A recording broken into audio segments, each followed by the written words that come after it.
একটা সুশৃঙ্খল সংগঠন। আলহামদুলিল্লাহ, পটুয়াখালী ৩ আসনের গলাচিপা দশমিনা এলাকায় সর্বপ্রথম হাতপাখা প্রতীকের প্রার্থী হিসাবে আমি মনোনয়ন সংগ্রহ করেছি। এটা নিঃসন্দেহে আনন্দের বিষয় যে আমরা মনোনয়ন সংগ্রহ সবার প্রথমে আমরা করতে পেরেছি। আল্লাহ পাকের কাছে শুকরিয়া আদায় করছি, আলহামদুলিল্লাহ। আমাদের নেতা কর্মীরা স্বতঃস্ফূর্তভাবে, আজকে আমরা কোনো লোক সমাগম ঘটাতে চাইনি, কিন্তু শত শত নেতা কর্মী উপস্থিত হয়েছেন।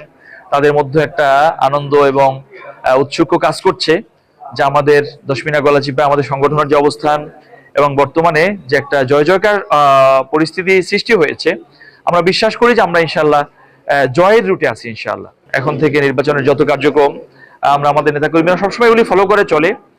বাকি ইউনো মহোদয়ের সাথে আমাদের কথা হয়েছে, আমাদের নেতাকর্মীরা যথাযথভাবে আইনের সুবিধাগুলি নিতে পারবে এবং একই সাথে আমরাও সবাই আইন মেনে ইনশাল্লাহ কাজ করব। আর আমরা প্রত্যাশা করব, যেহেতু আমি একজন প্রার্থী, আমাদের যারা আরো সহপ্রার্থী আছেন বিভিন্ন দলের, তারাও অবশ্যই মনোনয়ন ফরম সংগ্রহ করবেন। আমি প্রত্যাশা করব যে সবাই সহাবস্থানমূলকভাবে সৌহার্দ্যের সাথে এবং একটি সম্প্রীতির গলাচিপা দশমিনা আমরা তৈরি করতে চাই। ত্রয়োদশ জাতীয় সংসদ নির্বাচনের ঘোষিত তফসিলের নির্ধারিত সময়সীমা অনুযায়ী বর্তমান মনোনয়নপত্র গ্রহণ, সংগ্রহ এবং দাখিলের কার্যক্রম চলমান রয়েছে।